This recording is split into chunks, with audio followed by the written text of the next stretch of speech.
Hi, everybody. This is Kat Day with Sneaky Pete Mafia, and with us today I have Dominic Esposito, the drill instructor, and Randy Goettlicher. Goettlicher, also known as Pops. Yep. And Dominic, go ahead and take it Good away. morning, everyone. Welcome from the billiard world. We have a real special treat with us today.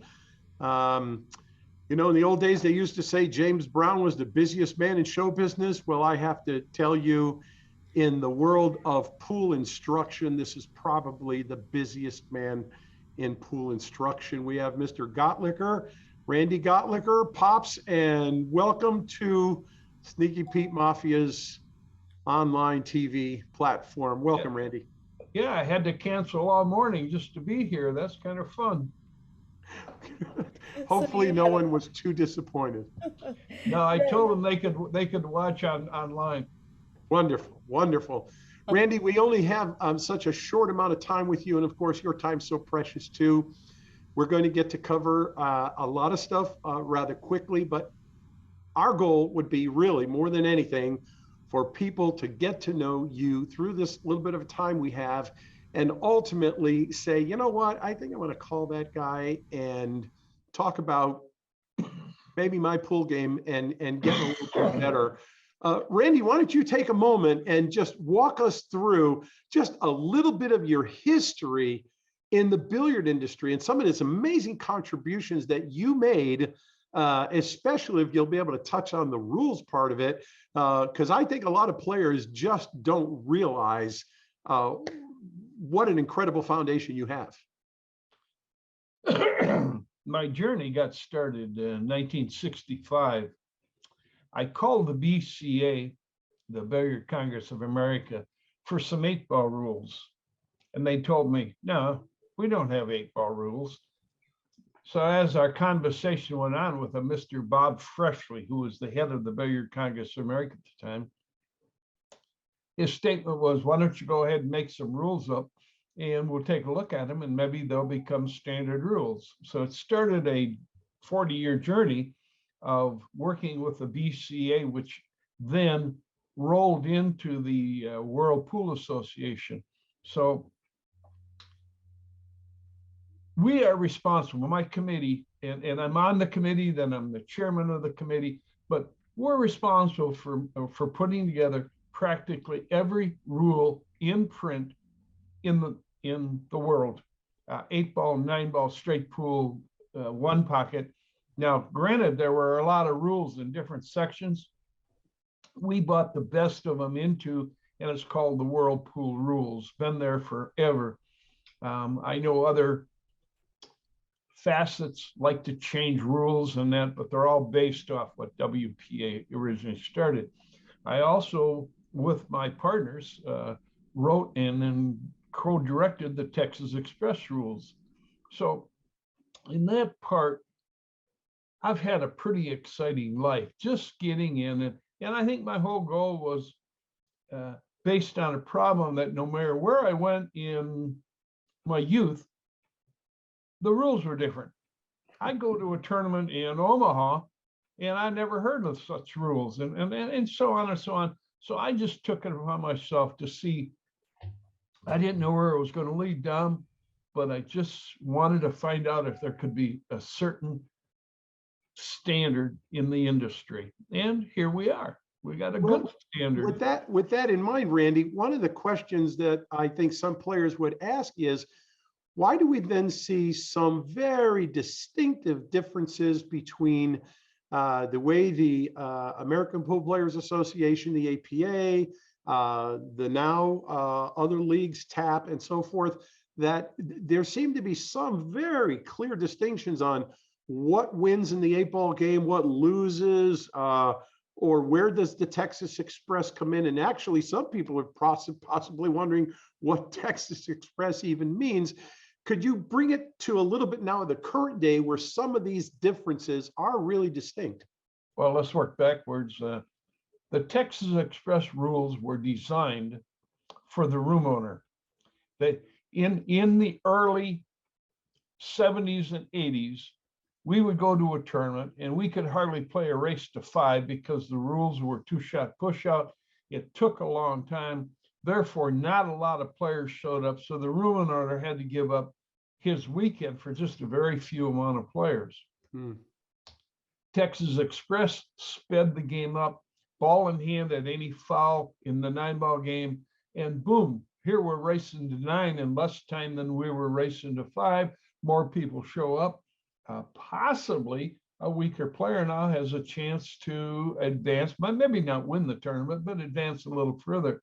So I think that's what Texas Express really was, is a set of 9-ball rules that went worldwide immediately, that helped the ruiner say, I can have 92 players, I can have 64 players, and a good tournament director can whiz through those in 2 days. So he can see some profit out of there, or some income out of there. Okay. Now, how does that translate into today with the reality is, without operating leagues, pool rooms can hardly survive. Oh, If they're having such rule distinctions, then go on. I'm 100% league. I personally play in 3 different leagues a week. I could play in 4, but I just don't have time, and I don't play 3 nights a week. But I play in the APA, I play in the Masters, no handicap, I love it. APA, we go out, we slug it out, we have a coffee with each other and go about our business. It's really a neat format. I play in the ACS BCAPL, a great format. I love it. Once again, all the rules are standard. And then I also play in the Valley, the VNEA, which is a predominant bar table league. I love. Here's what I found out years ago. My mentor, Mr. Jerry Bryce, said, if you want to be a pool player, you have to learn all the pool games on every size table. You can't be a 9-ball player if you want to call yourself a pool player. You have to be well-rounded. Yeah. So that's what I started to do. I think what the leagues have done is they've taken the world standard rules and adjusted some rules, first of all, for the skill levels of their players. Okay. And second of all, to match their handicap system. So if we looked at all rules, TAP, NAPA, and then I can get into the 3, the APA, the ACS, the BCA, and the Valley. The theme is the World Pool Rules. Why they tweak it, yeah, I'm not happy with it, but I understand it. So yeah, and without necessarily, belaboring that, it's obvious in almost every venue and capacity of life, there's always some people that, for whatever it's either personal reasons, political reasons, whatever it may be, there's always some kind of an agenda that there's a thought and feeling. And even in our instructional field. Yeah, very much so. So there's a common theme, but we all tweak it to fit our student, or we tweak it to fit our own personality, no doubt about it. Sure. Now let's talk. Let's go ahead and talk now and transition a little bit more into this idea of teaching, because even though you're really still playing on 3 different leagues, 3 different nights out of the week, and your skill level is always maintaining a good high performance level, let's just talk a little bit about this enormously busy schedule you keep teaching. Just take a moment, give the players a picture of a typical week or a few weeks of how many people would you be seeing, how many hours would you be working and teaching, what exactly is the demand on your personal life? Well, I'm 80 years old, or I'm soon to be 80 in a month. I thought maybe I'd retire from teaching and just play some pool, have some fun. And in 2019, the phone just started ringing off the wall. And so I got a special scheduling put together. When COVID hit, a whole new program hit me. I started teaching in homes, private homes. I've seen $20,000, $25,000, $30,000 pool rooms in private homes. Yeah, I mean, it's amazing. And I'm sorry to say, none of them could play pool. Oh, no. So what happened is they recommended me to their brother, their sister, their father, their neighbor. And all of a sudden, I'm booked 2 new students or 4 new students twice a day for 7 days a week. And I thought, well, 2020 is going to be all right. I doubled my input. I, of course, doubled my income. 2021 came along and it doubled again. So I'm thinking, boy, I might as well make hay while the sun is shining. And here it is in 2022. And if I don't take a day off, remember, I love to golf too. If I don't take a day off, I don't even play pool. So I take a look at what I'm doing, and apparently, to start with, I'm doing something right. Mm-hmm. I tweak my own teachings constantly. My close instructors always yell at me, you change something all the time. Well, good instructors learn as much as they teach. Mm-hmm. I mean, I'm in a learning process all my life here, and I'm amazed at what I learned from you, Dom, or from Dr. Q, from Jory Bricett. I was with Mark Wilson. What a great opportunity. So it hasn't stopped. It just hasn't stopped. My health took a little drop last year. I had a heart attack. I took a month off, and here I am again. Okay, so the heart attack wasn't really devastating as much as it was probably more of let's get a little more balance, a little check and balance. More. I think our Lord told me, Randy, smell the roses. And I did. I just stopped and slowed down a little bit. I rescheduled all my students. I never lost a student.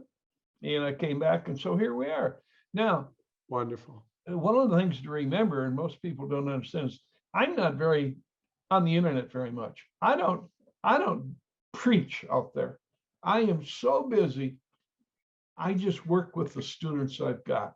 Dom, it's you know this. It's absolutely amazing to watch the light bulb come on. It's just a fun thing. Right? Yeah. To go from deer in the headlights to the headlights. I love that. And the other thing that I'm finding is probably 75% of my first-time students sign up for my final class, my advanced class, which is kicking, jumping, banking, all of those fancy razzle-dazzle things that we have to do in a pool game. They're critical. Yep. Yeah, they're critical. You hope you don't have to do them, but your opponent's going to leave you with them more than, I don't know, the weaker you are, the more you leave yourself a razzle-dazzle shot. Well, Randy, what is your favorite part of teaching? Oh, boy, behind the cue ball. Now, I probably have to explain that. Okay. 99% of the people, and I can't call them instructors, but people who are preaching or teaching, teach drills. What happens in front of the cue ball? What speed do you hit? How do you move your cue ball? What are you supposed to do? How do you pocket this ball, and how do you get position? We took a stance in 1982 that we would study and start teaching the mental and physical movements together to get the results of what everybody's putting on the internet. So my main teaching is when you come in, we have to know who you are, what you are, where you're going. And then I teach a certain psychology, and we call it the mantra, to get us into this dead stroke zone. Then we go to the second, if they want to sign up, then I teach them position play and things like that. But that's a great segue right there, Randy. If we can, let's we've got a sponsor break coming up. When we come back, I'd like to just take that and break it apart just a little bit more as to that psychological, that mechanical, that balance where so many players don't really have that going on, and they don't know about it. Exactly. So I'd hope that we're going to really begin to expose that to them. Kat, you want to take us into a break? Sure. And here's the word from Fort Worth Billiards.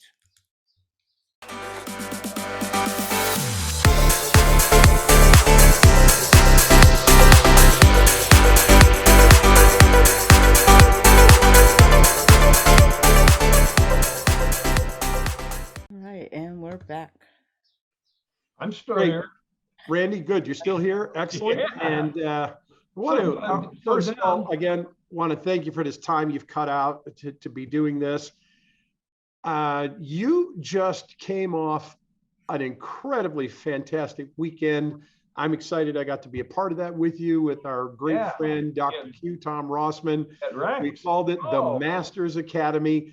Take a little bit of a step back and kind of do a broad stroke review of what happened. And that is going to build us into a little bit more of that segue on the psychology of play. But so the players have an opportunity to realize the type of things that we're doing on the road, wherever we're going. Talk a little bit about what happened over that weekend. Well, I love to teach once a month on the road. I don't usually get as far as Florida, but with you and Dr. Q, I certainly did. I would not pass up an opportunity to teach with either one of you. So there we are. What I seen is not what I presented to the students, but the information and the new things I learned from both you and Dr. Q. I had more notes upon notes upon notes. And I actually, when I got home, rested for a day, went in and changed my major workbook in 3 different areas based on what I liked about what you guys did. Now, it isn't what we teach, Dom. It's how we have our students learn. I mean, there's preaching. We can preach to a student, but I think teaching is stepping over to the student and putting your hand around them and say, all right, now do you understand this? Let's do this. And this is the reason why we have to start with step 1 to get to step 2. That's what I seen in the Florida pool school. It was fantastic. And we do want to let all you players realize there are a variety of ways you could try to learn the game. You could be self-taught. You can certainly, in some fashion or form, be engaged, taught. You can trial and error teach. There are some absolutely foolish ways you could try to learn, such as, well, I'll play a professional pool player and let him take my money, but that way I'm playing with him and I can learn. I did that. I thought that was the way to learn. Well, I learned that I went broke. Yeah, and unfortunately, most of these guys or gals have no problem using your lunch money for their lunch money. Yeah.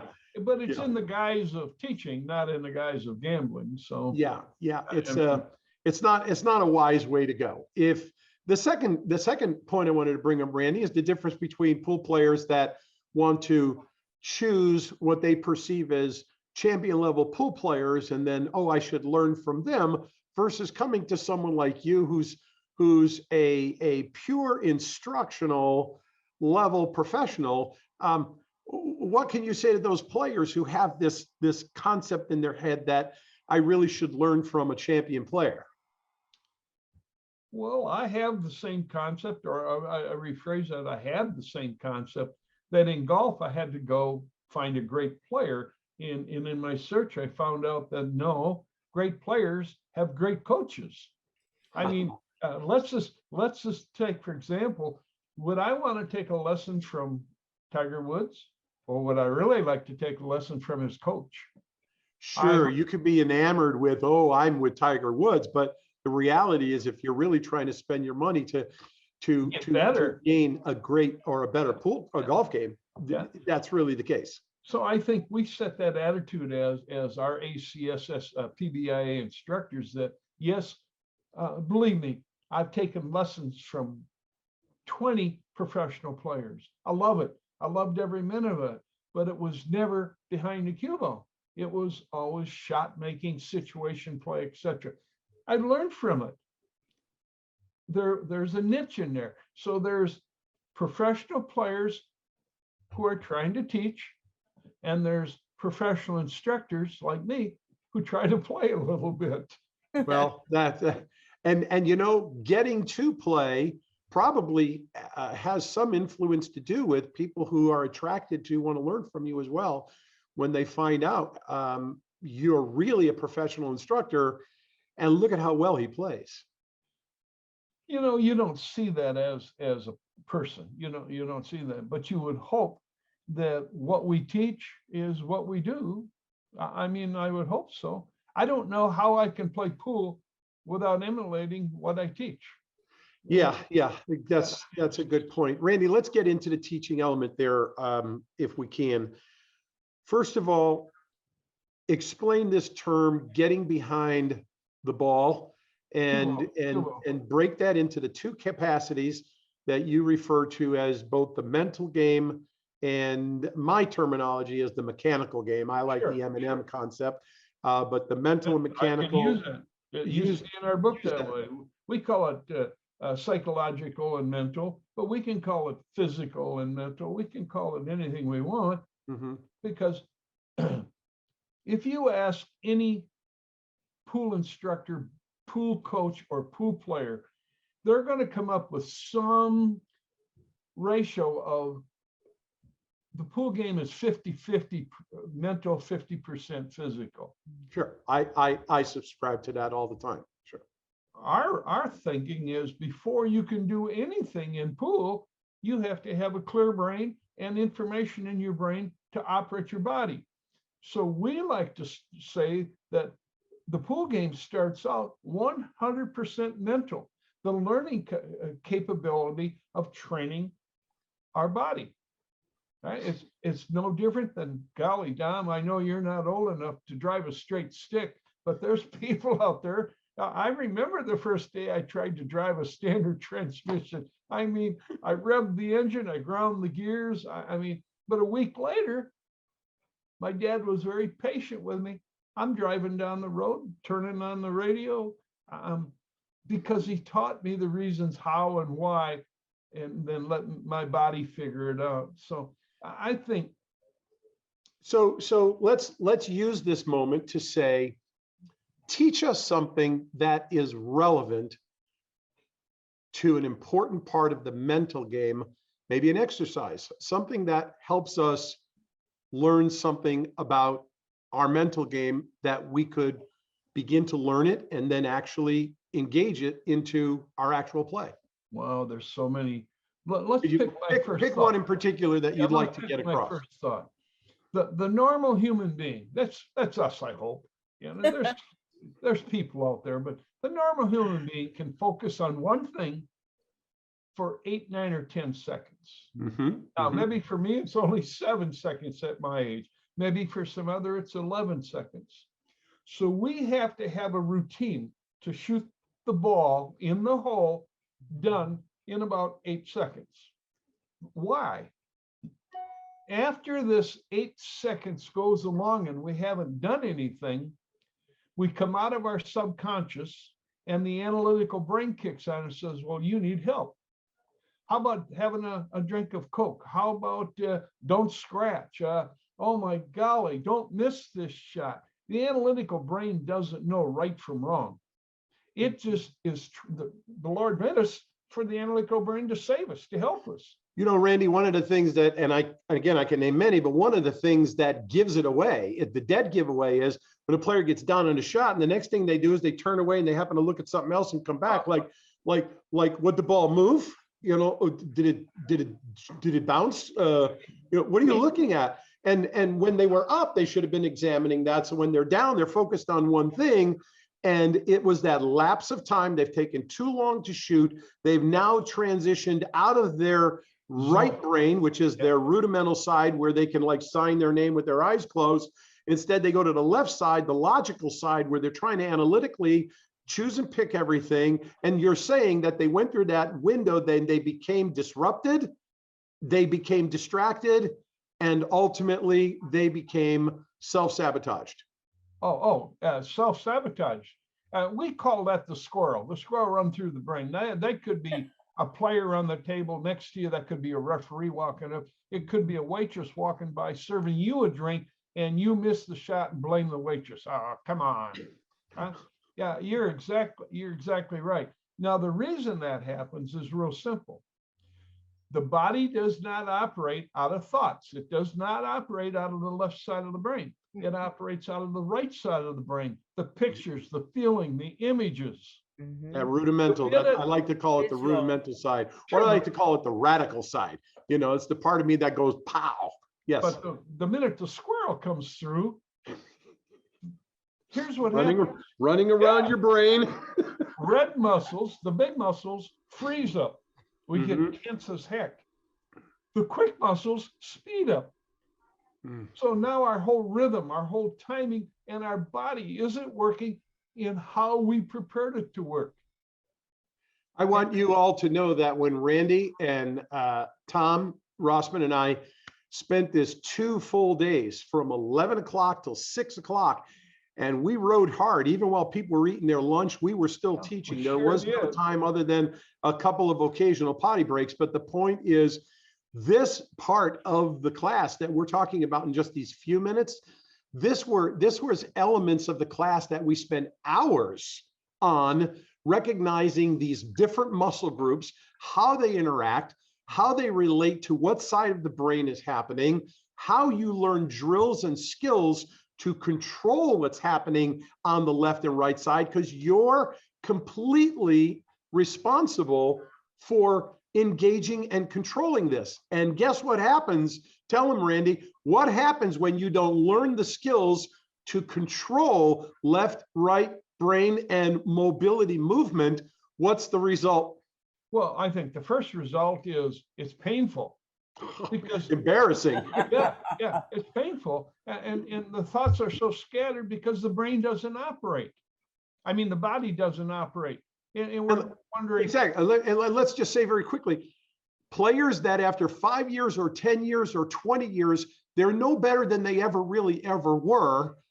Well, they've never ever learned how to manipulate and work with any of these components. So you can't get any better. You can't get any better without this kind of training. Well, we know, I personally know, and you do too, that there are students out there who train exceptionally hard that don't get any better. Yeah. If that was me, I would have to step back and say, what the heck am I doing? They're not working on their mental. Well, it's one thing to be the hamster on a wheel. It's one thing, Kat, to spend 4, 5, 6, 8 hours a day hitting balls. But if you're not, if your methodology is not in line with, as I say, if you drills builds skills. Oh, absolutely. And play pours it out. Yeah. And let me let you, Randy, continue to talk about this part. Well, the mental. Well, I have a pet peeve, Dom, or I have several pet peeves. Yeah, we all do. Yeah. There's a saying out there: you have to have a pre-shot routine. Mm-hmm. Well, I disagree. I think we need 3 routines because we've got 3 sides that operate the pool game or the human being. We think about it. All right, now we got the left brain. Now we got to shut the left brain down and to take those thoughts over into the right side of the brain where we create a feeling, a picture. Then we got to take that and put it into our heart, which we call the stroke. Stroke comes from the heart, or it's actually a method that I've trained myself to do all the time. So there are actually 3 shot routines that we have to work on separately and then blend them together and say, this is what I'm doing. You have a name for this. You have a name for this that the students get to learn. Let's let them learn that from you now. Well, it's called the infallible mental routine. In other words, there's 3 routines.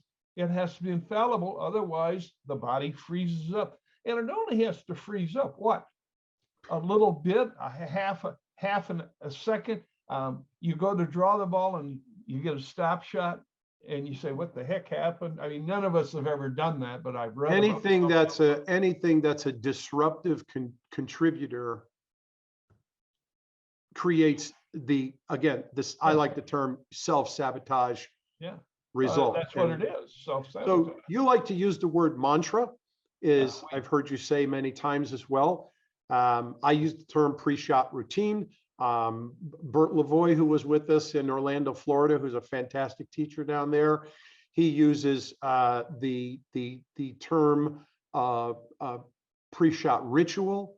And as you said, there's many ways to say the same thing, but what can the players take away from this idea that if they don't have a preset mantra, routine, ritual, whatever we'll call it, what is it that they're actually doing that hurts themselves? And then could you actually give them something they can actually get to start working with now? Oh yeah, we give them a guideline, a generic guideline, and give it to them, and then say, your job is to put this guideline, Randy's words, into your feelings, into your thoughts, not mine. You can't play like me. You can't think like me. You have to learn how you think, how you feel, and how you shoot. And it's a process. It's, that mental routine, and I don't care what, if we go to the dictionary and look up the word mantra, it's just going to say it's a song, a dance, a saying, a feeling, a routine that keeps, well, while your brain is busy, it keeps your body moving properly. It's just like the clock keeps going around the same way every single time. There needs to be a start and a completion. At the end of the completion, you're starting again. And it's just continually. Well said. From the moment you step out of your seat, and for some people, it includes actually while they're still in their seat. So it never stops. It never stops. From, it's a process that it could be from the moment you get out of your car till now you're back in your car. From that moment on, you're in your play routine, play mantra, play ritual. It doesn't, so how exhaustive it can be, how technical it can be. The drill instructor has a very clear, decisive, it's a chant more like you get between the drill instructor and the troop, as they're in boot camp. But that's my way of making it stick into your memory. Oh, that's all we do. What do you share with your players when you give them what to think of for your pre-shot routine? The first thing you and I do is we know that there has to be a starting point and a end result, end point. How do I start my thinking? How do I stop my thinking and go over to the subconscious? Well, we teach what is called switches and triggers. It comes out of every sport in the world. A little body movement, a key word in your brain says, whoop, time to go away. And the other brain says, oh, I got you.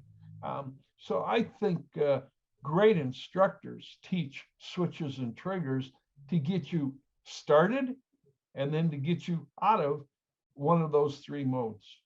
Like after your stroke is completed and everything is done, we click it. I picked that up. Yeah, I picked that up in Florida. It's in my book. That sounds like a cool idea. and so I asked the instructor, I says, click it. What's click it mean? And he says, take a picture of what just happened with you and your body. Your bridge is already on your stick. It's already in the okay position. Why don't you just take a picture, put it in your head. You'll come back to that when you need that encouragement. Oh, won't you? So that's already in my book. That's wonderful. So anyway, I think the major difference of what we do then, and the whole topic started with what's the difference of mental physical teaching behind the cue ball to teaching in front of the cue ball. How can I teach somebody draw, follow, tangent lines when they don't even have a stroke? They have no routine. They have no mental thoughts put together. After 15 minutes, I have to tell them, I'm sorry, you are in the wrong class, or I can't help you in this class. I mean, and here's the problem. Most people think they've got a good routine and a good stroke. And when you lay down the guidelines, and the guidelines are fairly flexible, they don't even come close to the stroke guidelines.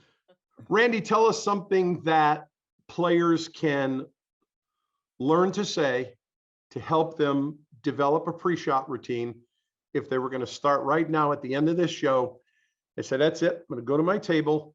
I'm going to learn to start doing it like that. What can you tell them? Well, which part of the shot routine? So we work the three routines backwards. In order, the routines are think it, aim it, do it. All right. That's think it, aim it, do it. Do it. How simple is that? It's pretty easy to remember. Think, aim it, do it. Okay, take that apart for us. So we work that backwards. Let's do the do it part first. Okay. How do you stand down on the cue ball? Mm. How many warm-up strokes do you use? What is your eye pattern? Nobody ever knows about eye patterns. Eye patterns is probably the first most important thing in pool, in the stroke anyway. And what do you look at last? And how do you get there? And are you within this 8-second range? Now in practice, it might be 9 or 10 seconds, but when you get into your subconscious, it goes boom, boom, boom, and down to 6, 7 seconds. So do it. I'd like to call it, do it is the execution part. Yes. Oh, absolutely. You've done everything. Now I have to that's the line it execution. up and move my cue. So let's take it back. What's the next part before this? Well, the next part before that is standing on your line. Okay. And what did we call this? We had do it. The do it checklist, we have to aim, or it's actually turning it into visualization. Okay. So, but we started with think it, see it, do it. Okay. So we talked, do it is execution. Yes. And now focus on what's in the see it. You said now. 2 things. Okay. One involves your aim and one involves your alignment. The see it or aim it checklist should be about 4 or 5 seconds. All right. And we stand on that shot line. We have to find the shot line. That's my first part of the routine. I have to stand on that shot line. Then I have to step in or approach that shot line. In some circles, it's called ball address.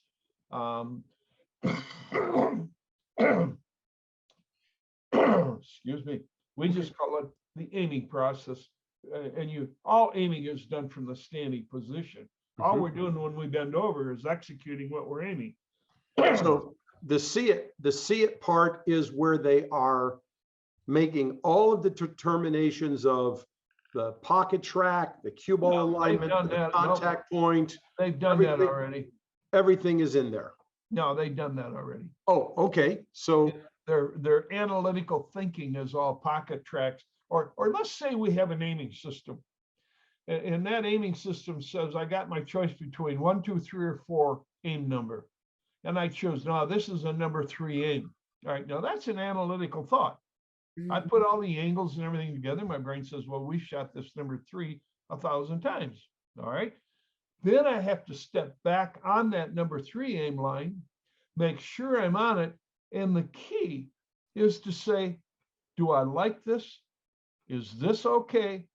Am I ready to go? Let's go. So seeing it really does a lot of confirmation. So your mind at the point of do it is very focused. Yeah, you can't aim when we go down. No, okay. I agree 100%. Sure. Okay, let's get from do it to before that is see it. Now let's refer to the think it part. What's going on in think it? Well, you've got, according to the World Pool Rules, we've got 45 seconds to execute a shot.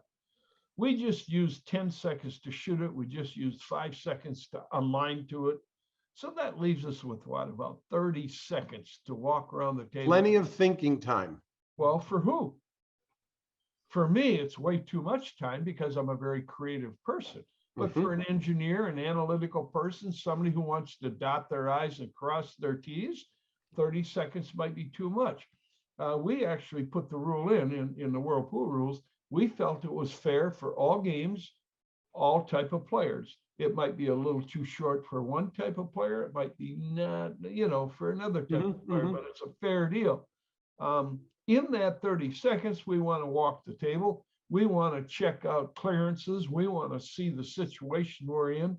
And I know one thing, for everyone who's listening, if you're standing behind the cue ball, that means your brain thinks it's ready to shoot. If you walk away from the cue ball, the brain says, oh, I can help you. Hey, I can help you. Look at here, there's a shot. And so we're looking for all of our options, all right?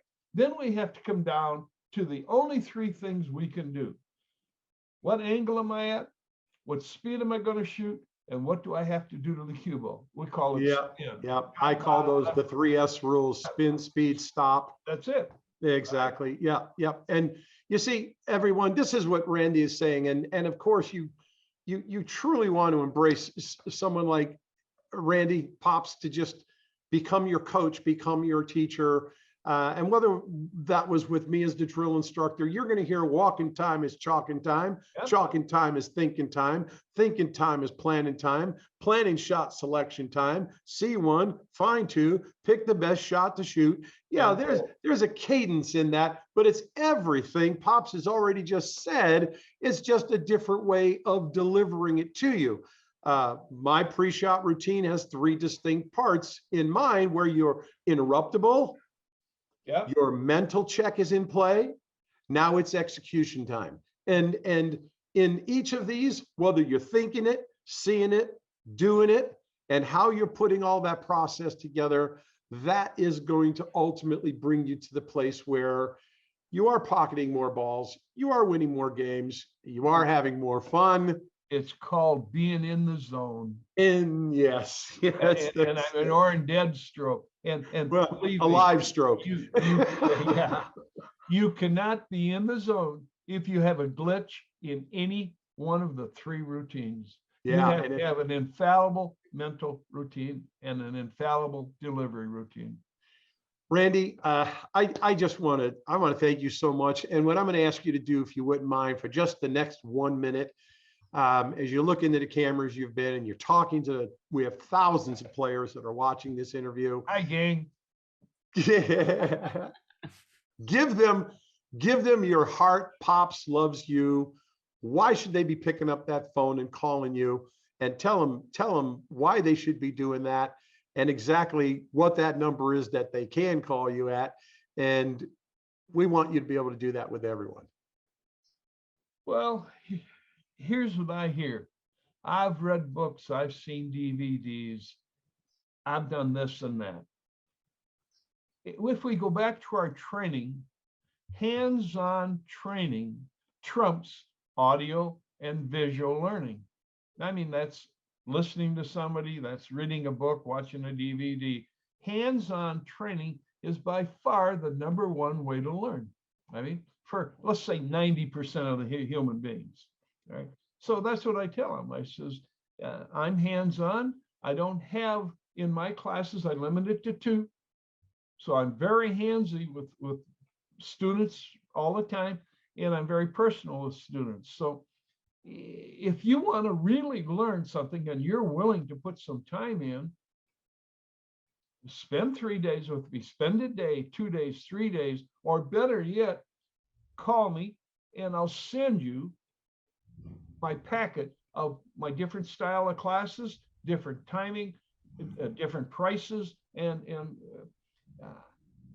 not everybody is going to be able to do the same thing in a pool school. I mean, they can't get away on weekdays. They can't get away during the weekend. I mean, so I have put my time out there for everybody to say, if you program yourself in on my calendar, you and I are going to have a great couple of days together. And the unique thing about it is what you're going to learn is going to be fitted for your learning style, who you are, the temperament, the goals you have. It's not going to be just a cookie cutter approach, because I can tell you, I know Pop so well, it's going to be tailored to exactly what it is you're trying to do and how you would best perform it, which is really the importance of having a real full-time professional coach, trainer, instructor that is there to determine exactly what fits you and how best it fits you. Randy, thank you so much. That's what made me a renowned really fun time. I have one question. If they want to call you, how do they call you? By the phone, cell phone. Okay. Do they have a number? Okay. Let's give her that number so she can put it up on the screen for us when we run this. 214. Okay. 908. 2908. And I operate by text a lot quicker because I'm always teaching and I don't answer my phone when I'm teaching. Yeah, and that's pretty much most of all the time. So thank you so much, Thank you, Randy, so much to you, to Kat for engineering this for us, to all of you fans and players out there as part of the Sneaky Pete Mafia world and those in the pool world in general. I'm Dominic Esposito, the drill instructor. We are here to say, how can we serve you to enjoy playing your best pool? Okay, we love you. God bless you. Yeah, Randy, last comment? Call me. Yeah, call him. Right. Pick up the phone and call. Do yourself a favor. Talk to me. Yeah, call Pops. Thank you. Kat, thank you. Hey, you're welcome. Thank you.